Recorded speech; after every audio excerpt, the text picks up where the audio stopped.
శుక్లాంబరధరం విష్ణుం శశివర్ణం చతుర్భుజం ప్రసన్నవదనం ధ్యాయేత్ సర్వవిఘ్నోపశాంతయే.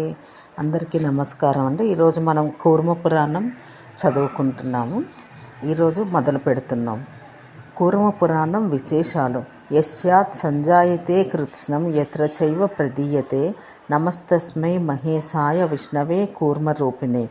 భారతీయ పురాణ సాహిత్యంలో ఆయా పురాణాల పేర్లకు కూడా చాలా ప్రత్యేకత ఉంది. ఆ పేరు వల్ల పురాణ రచనా కాలంలో ఏ దేవునికి లేక అవతార రూపానికి ప్రత్యేక సంబంధం ఉందో తెలియవస్తుంది. శ్రీ మహావిష్ణువు యొక్క దశావతారాలలో వివిధ అవతారాల పేర్లతో ఉన్న పురాణాలు మొత్తం 18 పురాణాలలోనూ 4 ఉన్నాయి. అవి మత్స్య పురాణం, కూర్మ పురాణం, వరాహ పురాణం, వామన పురాణం. ఉపపురాణాలుగా ప్రఖ్యాతి పొందినవి నారసింహ, కల్కి అవతారాల పేర్లతో ఉన్నాయి. అవి మహాపురాణాలలోకి రావు.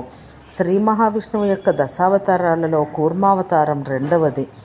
ఈ కూర్మ పురాణంలో కూర్మరూపధారి అయిన శ్రీ విష్ణువు యొక్క కూర్మావతార కథా ప్రసక్తి, క్షీర సముద్ర మథన సమయంలో శ్రీ విష్ణువు చిలికే కవ్వానికి బదులుగా మందర పర్వతాన్ని నిలబెట్టడానికి తాను ఆధారంగా ఉండడం కోసం కూర్మరూపాన్ని ధరించిన విషయాన్ని వివరిస్తూ చెప్పబడింది.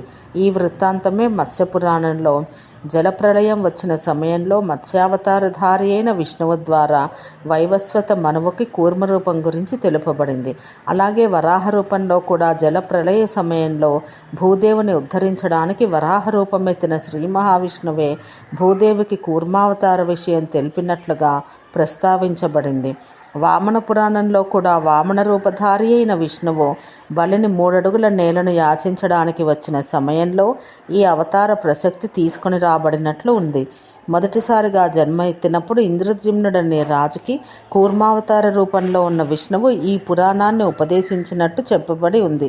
తిరిగి అతడే ఇంకొక జన్మలో బ్రాహ్మణునిగా ఉద్భవించి యోగస్థితి ద్వారా మోక్షం పొందాలనే కోరికతో విష్ణువుని ఆరాధించినప్పుడు రెండవసారి అతడికే ఈ పురాణం ఉపదేశించబడింది. తిరిగి ఇదే కూర్మ పురాణం నారదుడు మొదలైన మహర్షులు ఇంద్రాది దేవతలు ప్రార్థించగా కవ్వానికి ఆధారంగా పాలసముద్రంలో తాను కూర్మ రూపంలో ఉన్నప్పుడు ఉపదేశించబడింది. మత్స్య పురాణంలోనూ నారద పురాణంలోనూ పాతాళంలో ఇంద్రజమ్నునితో సంభాషిస్తూ ఈ కూర్మ పురాణాన్ని ఋషులకు తెలిపాడని చెప్పబడింది.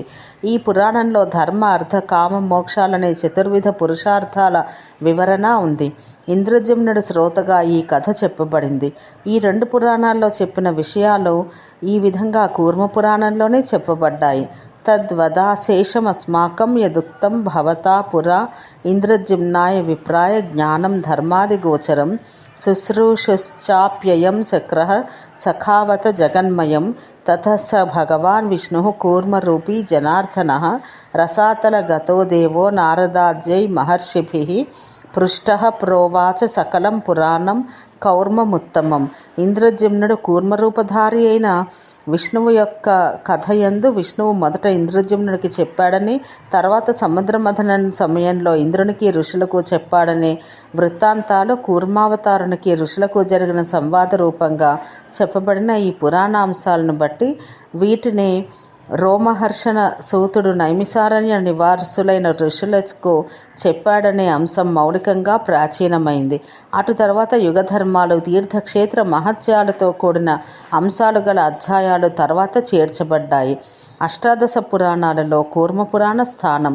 కూర్మ పురాణంలోని అష్టాదశ పురాణంలో తన స్థానం 15వది అని చెప్పబడింది. విష్ణు పురాణంలో ఇవ్వబడిన ప్రకారం మహాపురాణాల్లో అది 15వదిగా చెప్పబడింది. విష్ణు పురాణంలో ఇవ్వబడిన ఈ పేర్లు, వాటిలోని వృత్తాంతాలు చాలా ఇతర పురాణాలు కూడా స్వీకరించినందున ఇది ప్రామాణికమైనది అని అనుకోవచ్చు. అన్ని పురాణాల్లోనూ కూర్మ పురాణం 15వ పురాణంగానే చెప్పారు. కొన్నింట్లో కొన్ని ఇతర పురాణాల పేర్లు లేవు. ఉదాహరణకు భవిష్య పురాణం, నారదీయ, బ్రహ్మ వైవర్త పురాణాలను పేర్కొనటం లేదు. గరుడ పురాణంలో ఇవ్వబడిన పేర్లలో వామన పురాణం పేరు చెప్పలేదు. అలాగే ఏకామ్ర పురాణంలో గరుడ, నారదీయ పురాణాలు చెప్పబడలేదు. అల్బరూని అనే పర్షియా యాత్రికుని 2వ పురాణ సూచిలో 6 మహాపురాణాల ఊసే లేదు. ఈ సూచికలో మహాపురాణాలకు బదులు 6 ఉపపురాణాలు పేర్కొనబడ్డాయి. ఆ కాలంలో అవి 6 బాగా ప్రచారంలో ఉండవచ్చు. అయితే అన్నీ కూడా మహాపురాణాలు 18 అని తెలుపుతున్నాయి. నారదీయ పురాణం పూర్వభాగంలోని 106వ అధ్యాయంలో కూర్మ పురాణంలో చెప్పబడ్డ విషయాల సూచిక ఇవ్వబడింది. అన్ని పురాణాల్లోనూ పురాణం పంచలక్షణ సమన్వితమని చెప్పబడింది. ఆ లక్షణాలు సర్గ, ప్రతిసర్గ, ప్రళయం లేక పునఃసృష్టి, వంశ, రాజుల, ఋషుల, దేవతల వంశావళులు, మన్వంతరం, ఒక్కొక్క మనవు పాలించిన 71 మహాయుగాల్లో వ్యాపించిన కాలం, వంశానుచరిత, వంశావళిలో పేర్కొన్న రాజులు, ఋషులు, దేవతలలో ఒక్కొక్కరి ప్రత్యేక చరిత్రం అనే 5 లక్షణాలు ప్రస్తుతం లభ్యమవుతున్న కూర్మ పురాణంలో ఉన్నాయి. అందువల్ల కూడా ప్రస్తుతం ఉపలబ్ధమవుతున్న కూర్మ పురాణమే మహాపురాణం. అది అంతా ఎందుకు చెప్పవలసి వచ్చిందంటే, ఆనంద తీర్థుల వారి భాగవత తాత్పర్య నిర్ణయం అనే గ్రంథంలో ఉదహరించబడిన కౌర్మము లేక మహాకౌర్మము ఈ పురాణమేనా లేక వేరా అనేది ఇప్పటికీ తేలడం లేదు. స్కాంద పురాణం రేవాఖండంలోనూ, వాయుపురాణంలోని రేవా మహత్యంలోనూ పేర్కొనబడ్డ కూర్మ ఉపపురాణం ప్రస్తుతం లభ్యమవుతున్న కూర్మ పురాణమా కాదా అని కూడా నిశ్చయం కాలేదు. స్మృతికారులు, స్మృతి టీకాదారులు ఎవరు దీన్ని ఉపపురాణంగా చెప్పనే లేదు. కూర్మ పురాణంలో విభాగాలు: బ్రాహ్మీ సంహిత 6000 శ్లోకాలు, భాగవతీ సంహిత 4000 శ్లోకాలు, సౌర సంహిత 2000 శ్లోకాలు, వైష్ణవీ సంహిత 5 శ్లోకాలు. దీని నుంచి రోమహర్షణ సూతుడు నైమిసారణ్యంలో ఋషులకు కూర్మ పురాణాన్ని ఉపదేశించిన కాలంలో కూర్మ పురాణంలో బ్రాహ్మీ సంహిత మాత్రమే ఉండేదని తెలుసుకోవచ్చు. ఋక్, యజు, సామ, అథర్వణ వేదాలు బ్రహ్మదేవుని సహజ స్వరూపాలని కూర్మ పురాణం తెలుపుతున్నది. ఈ స్వరూపం నిత్య అవ్యక్త స్థితి. బ్రహ్మదేవుడు సృష్టి ప్రారంభంలోనే ఈ నిత్య అవినాశి వేదమయి అది ఆది అంతములు లేనిదైన దివ్య వాగ్రూపి అయిన మహాశక్తిని సృజించాడు. శ్రేష్ఠులైన వేదార్థవేత్తలు వైదిక కర్మలు తప్పకుండా నిర్వర్తించాలి. అన్ని వర్ణాలను సమాన దయతో చూడడానికే స్వయంభవ మునులకు ధర్మాన్ని ఉపదేశించాడు. ఉత్తమమైన ధర్మ విషయాలు ఆయన ద్వారా విన్న ఇతర మునులు తాము కూడా ధర్మ ప్రతిష్టాపన కోసం ధర్మశాస్త్రాలు రచించారు. ప్రళయకాలంలో ఆ మునులు రచించిన ధర్మశాస్త్ర గ్రంథాలు లయం కావడం వల్ల బ్రహ్మ యొక్క ఆదేశంతో వ్యాస మహర్షి 18 పురాణాలు రచించి ఆ పురాణాల ద్వారా ధర్మ ప్రతిష్టాపన కోసం అనేక ధర్మ విషయాలు వాటిలో చొప్పించాడు. వ్యాసుని శిష్యులు మరికొన్ని ఉపపురాణాలు రచించారు. అందువల్ల ప్రతి యుగంలో కూడా ఈ శాస్త్రాలన్నింటినీ రచించిన వాడు తప్పకుండా ధర్మ విషయాలు తెలిసిన వాడే అవుతాడు. అందువల్ల శిక్ష, కల్పము, వ్యాకరణము, నిరుక్తము, ఛందస్సు, జ్యోతిష్యము, న్యాయ విద్య, మీమాంస మొదలైన శాస్త్రాలన్నీ వేదోపబృంహకాలే. 4 వేదాలతో పాటు చతుర్దశ విద్యలు కూడా వేద ఉపబృంహకాలే కాగలవు. ఇవి కాక అంటే ఇందులో చెప్పబడిన విషయాలు కాక వేరు ధర్మం లేదు. కూర్మ పురాణంలో ఈ సందర్భంలోనే భగవతి ఆదేశంతో ప్రళయకాల పర్యంతం మనవు, వ్యాసుడు మొదలైన ఋషులు బ్రహ్మచేత ప్రవర్తించబడిన శ్రేష్టమైన ధర్మాన్ని ప్రతిష్టాపితం చేశారు. బ్రహ్మ యొక్క ఆయువు పూర్తి అయినందున ప్రళయకాలంలో వారంతా కృతాత్ముడైన బ్రహ్మతో కలిసి పరమపదంలో ప్రవేశించారు. అందువల్ల ధర్మాన్ని గురించి తెలుసుకోవాలంటే వేదం యొక్క ఆధారాన్ని తీసుకోవలసిందే. దీనివల్ల ధర్మసహిత జ్ఞానం, పరబ్రహ్మ స్వరూపాన్ని తెలుసుకోగలుగుతారు. ఈ విధంగా కూర్మ పురాణం వేదాలను అనుసరించడం మీద ప్రత్యేక దృష్టి కలిగిస్తూ పురాణాలను గురించిన జ్ఞానంతో పాటు వేద పరిజ్ఞానం కూడా మనిషికి చాలా అవసరమని చెబుతోంది. వేదం ప్రాణమైతే పురాణం ఆ వేదానికి నిలయమైన హృదయం. ఒకదానిపై ఒకటి ఆధారపడి ఉన్న ఈ రెండు ఒకటి లేక రెండవది లేదు. వేద జ్ఞానం కలవాడు ఇప్పుడు వేదకర్మలు ఆచరిస్తూ వేదయుక్త మంత్రాలను పఠిస్తూ ఉంటే అన్ని వర్ణాలపై దయతో ఉండాలని కూర్మ పురాణం వేదోపబృంహణం చేస్తున్నది. కూర్మపురాణ వక్త, శ్రోత. మన పురాణాలను పరిశీలిస్తే వామన, భవిష్య, బ్రహ్మలింగ పురాణాలు మరికొన్ని ఇతర పురాణాలు వాని మూలవక్త శ్రోతలను మార్చివేశాయి. ఇది కాలక్రమాన పురాణాలలో ప్రతులు రాసిన వారి హస్తలాఘవం కావచ్చు. కానీ కూర్మపురాణం మరికొన్ని ఇతర పురాణాలతో పాటు మూలవక్త శ్రోతలను మార్చకుండా యథాతథంగా ఉంచాయి.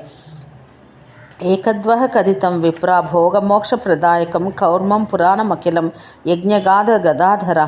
కూర్మం ఋషుల యొక్క ఈ సంవాదం కూర్మపురాణంగా నైమిసారణ్యంలోని ఋషులకు సూతుడు వినిపించాడు. కూర్మపురాణంలోని కూర్మము ఋషులు స్పష్టంగా పేర్కొనబడ్డ స్థలాలు ఈ విధంగా ఉన్నాయి. 1:31 నుంచి అధ్యాయం 11 వరకు కర్మయోగం, సర్గవర్ణనం, పార్వతీదేవి యొక్క ప్రతి సర్గ లేక 4 ప్రకారం, ప్రళయం, రోమహర్షణ సూతుడు, నైమిష ఋషులు. రోమహర్షణుడు సూతకర్మ చేస్తూ అంటే పురాణాలను వివరిస్తూ ఋషుల సంభాషణ తెలుపుతున్నట్టు పైన చెప్పిన అధ్యాయంలో సూతుడే కేవలం వర్ణనలు చేయడమే కాదు, వాస్తవ వక్త అని తెలుసుకోవచ్చు.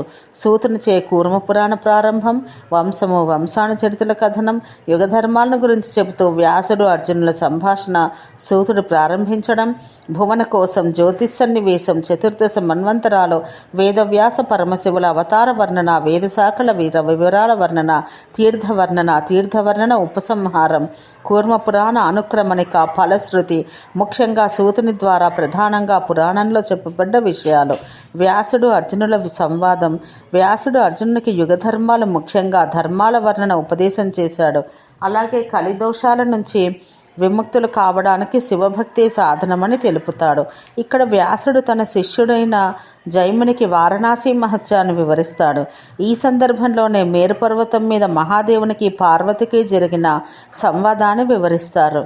వ్యాసుడు, సుమంతుడు మొదలైన ఆయన శిష్యులు వ్యాసుడు వారణాసిలోని శివలింగాలు, తీర్థాలను దర్శించి తన శిష్యులకు వారి మహత్యాలు వివరిస్తాడు.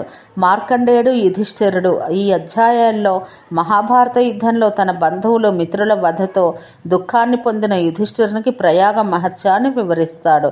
ఈశ్వరుడు, సనత్కుమారుడు మొదలైన వారు. ఈ అధ్యాయాలు కూర్మ పురాణాంతర్గత ఈశ్వర గీతను వివరిస్తాయి. శివుని ద్వారా 12 మంది ఋషులు సనత్కుమారుడు, సనక, సనందన, సనాతన, అంగీర, రుద్ర, భృగు, కనాద, కపిల, వామదేవ, శుక్ర, వశిష్ఠులకు ఈ ఈశ్వర గీత ఉపదేశించబడుతుంది. ఈశ్వర గీతగా ఈ సంభాషణ శిష్యుడైన రోమహర్షణుడు కోపించగా సౌనకాది, నైమిసారణ్య ఋషులకు వ్యాసుడు ఉపదేశిస్తాడు. వ్యాసుడు సౌనకాది, నైమిసారణ్యములో ఈ అధ్యాయాలు వ్యాసగీతను వివరిస్తాయి. ఈ అధ్యాయాల్లో వ్యాసుడు కర్మయోగం లేక వర్ణాశ్రమ ధర్మాలు చెబుతారు. నైమిసారణ్య ఋషులు వ్యాసుని ధర్మతత్వాన్ని తమకు తెలుపవలసిందిగా ప్రార్థిస్తారు. ఇదే ధర్మతత్వం క్షీరసముద్ర మథన సమయంలో ఋషులు ఇంద్రునికి కూర్మావతార మహావిష్ణువు వివరించాడు.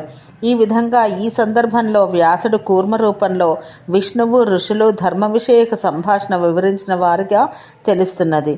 ఈ విధంగా మహాపురాణాలలో 15వది అయిన కూర్మ పురాణం భక్తులకు కొంగు బంగారమైనది. ఇందులోని విషయాలు 4 సంహితలున్నాయని, 17,000 శ్లోకాల విస్తృతి గల గ్రంథమని చెప్పారు. అయితే ఇప్పుడు కేవలం మొదటిదైన బ్రాహ్మీ సంహిత మాత్రమే 6,000 శ్లోకాలతో లభ్యమవుతున్నది. ఇప్పుడు ఆయా సంహితలలో చెప్పబడిన విషయాలు చాలా రకాలుగా ఉన్నాయి. దాన్ని మనం కొన్నిగా తెలుసుకుందాం. సర్వే జన సుఖినో భవంతు.